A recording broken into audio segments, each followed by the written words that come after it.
As the Carol battleship sank into the atmosphere, the sky above the deserted city exploded open. The light was obscured by their enormous black hulls, which created a shadow on the wreckage below. Silent yet ominous, these spacecraft hovered barely above the Earth before descending. Ramp after ramp, hundreds of armored figures strode forth in perfect harmony from the depths of their confines. The executioners from Kazal had reached Earth. The leader of this special unit, Zarek, was in the lead. His red armor shone against the city's emptiness. His icy reptilian eyes looked about scornfully. He saw Earth as simply another of the numerous war-torn worlds that his people had subjugated. They had been dispatched here by the Galactic Empire with the straightforward order to destroy any last straggles of human resistance that had become too problematic for the Empire's troops. Zarek said in a stern, emotionless voice, "Start the sweep." Crowley, his second-in-command, nodded and started yelling instructions at the men.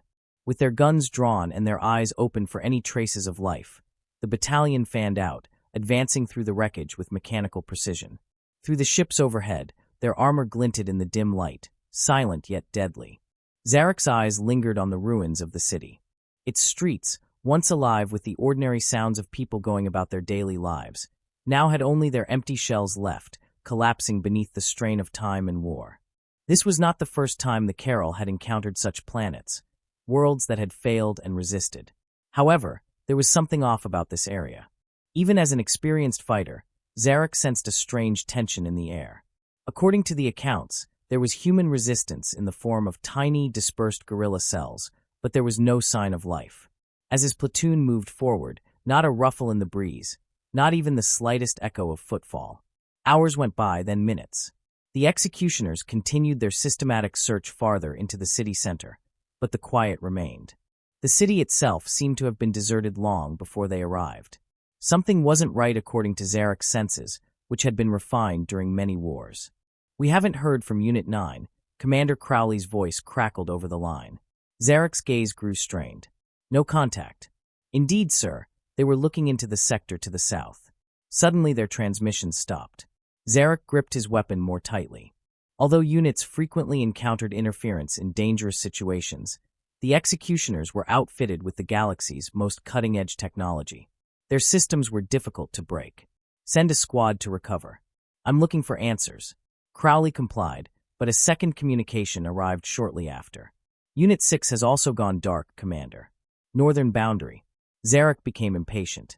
This wasn't a straightforward error. Who or what was attacking the Carol? His alien mentality found it difficult to understand a foe capable of eliminating his soldiers covertly.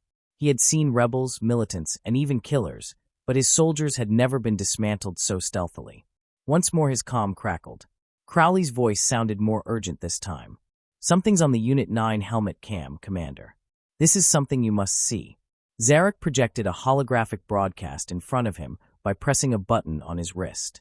The footage from the helmet cam came to life, seeing Unit 9 moving through the wreckage with their guns lifted.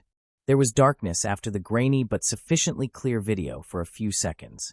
The camera went dark, only a figure was seen.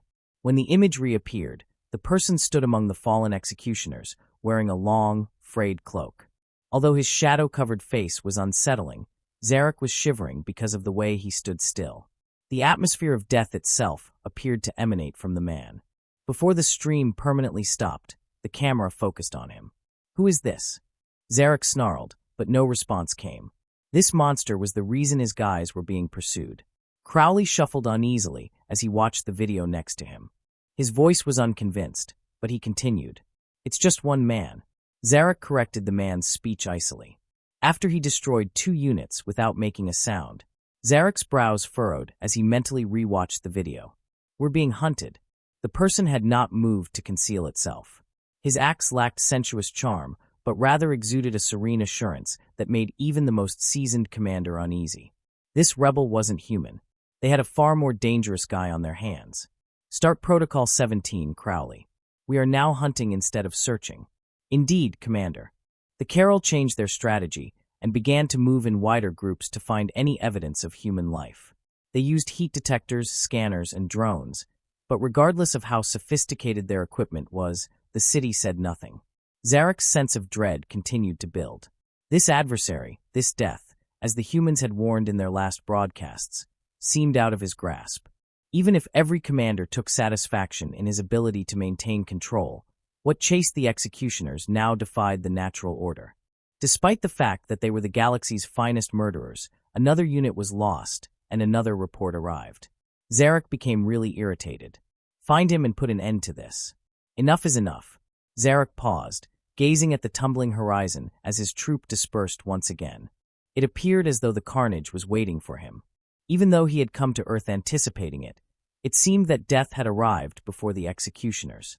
A quiet shadow that showed neither respect for their skill nor fear of them, this objective was now one of survival rather than eradication. Gazing at the metropolis that now appeared to enclose him, Zarek stood in the faint light of the alien vessels. With each quiet minute that went on, the executioners' formerly unshakable confidence began to crumble, leaving them tense, moving amid the wreckage like ghosts. The adversary they had come to kill was both everywhere and nowhere. The elite of the Carol, his unit had been reduced to a last-ditch effort to find one individual. Crowley, Zarek beckoned to his second-in-command, who was standing close by, looking around the deserted streets while wearing a helmet. Status: Commander, we've lost 4 more units. There are just 65 guys left. Nothing is being detected by drones, but this isn't your typical person. The environment is not on our side. He's building things out of the shadows. He is familiar with the area almost as though. Crowley paused, his words drifting off, a rare departure from his normally calm demeanor. He didn't have to complete it for Zarek, though. He didn't dare. He knew precisely what Crowley wanted to say. This death seemed to have power over the city itself, reshaping its ruins to suit his purposes. Zar, however, would have none of it. Even though he had led attacks on innumerable planets, trained in hundreds of fighting techniques, and never previously allowed fear to derail a mission, a persistent sense of dread nevertheless pervaded him. Cress, do you think ghosts exist? Zarek's tone was abrasive, designed to break the tension. No, Commander, Crowley hastily answered, but his words lacked conviction. Well, at least we're not fleeing from a ghost. This is only a guy, and like everyone else, he will bleed. Zarek could see the uncertainty seeping into his lieutenant's stance, but Crowley nodded. The Carol were not hunters, they were executioners. They were taught to destroy large groups of people by using force, not to hunt for every ghost in a deserted city.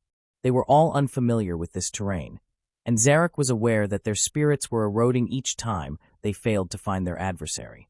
Zarek's communication unit 12 suddenly crackled to command. Something has been spotted by us, Sector 3. Zarek felt his heart race. Report. A moment of quiet, then a low, tremulous voice. It's him.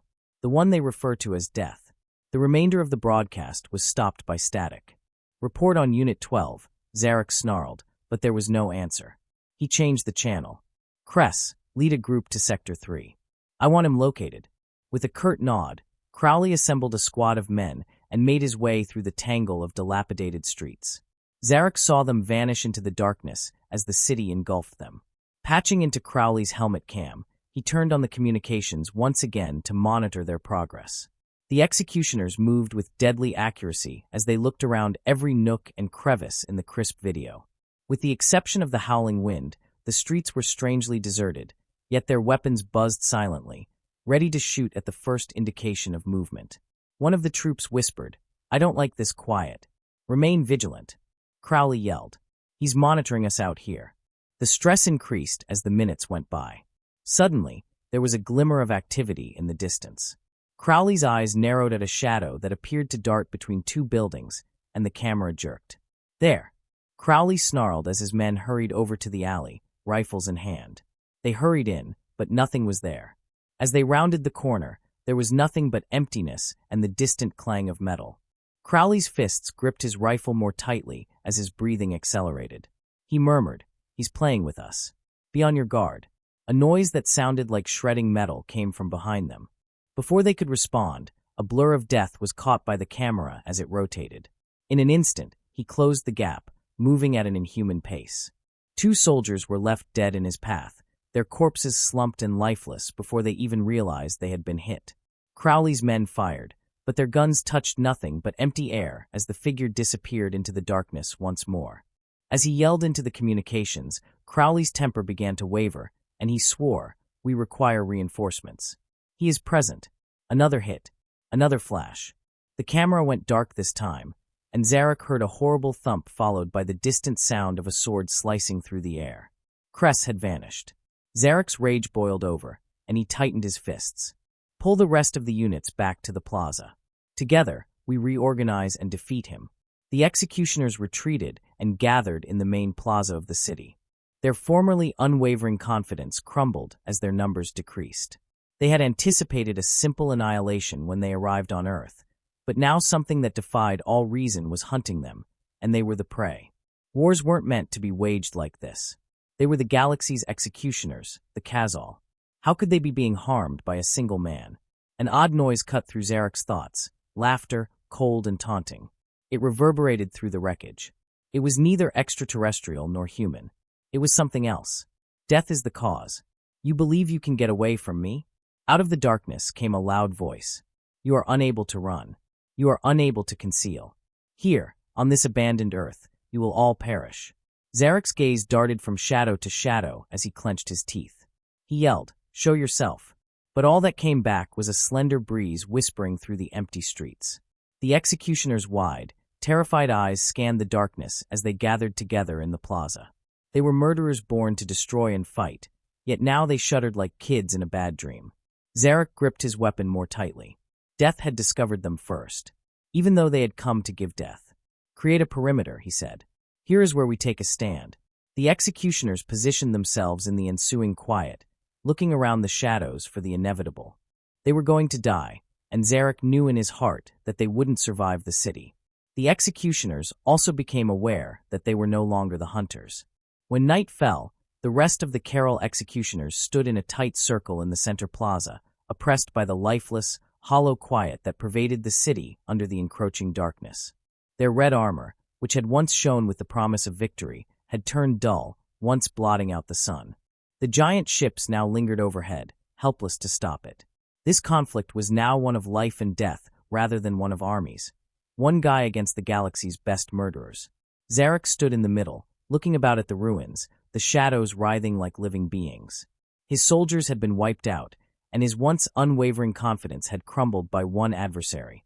A guy who had transformed Earth into his hunting field rather than by a great force of opponents. It was now obvious that this was the end of it. Zarek snarled to the other warriors, "Remain vigilant. I sense that he's here." One could feel the strain among the Carol. All the soldiers had their weapons out, pointed at the shadows outside the line. Advanced sensors in their helmets searched the remains, but they found nothing, as though the city itself was working against them. The air itself seemed heavy and oppressive. Unexpectedly, a figure moved with a smooth, uncanny elegance out of the shadows. Even though his face was hidden by the folds of his cowl, and he was covered in darkness, it was impossible to miss him. The humans had named this creature Death. Like a predator, he advanced calmly and unhurriedly, as if the fight had already been decided. Fury boiled beneath Zarek's skin as his eyes fixed him.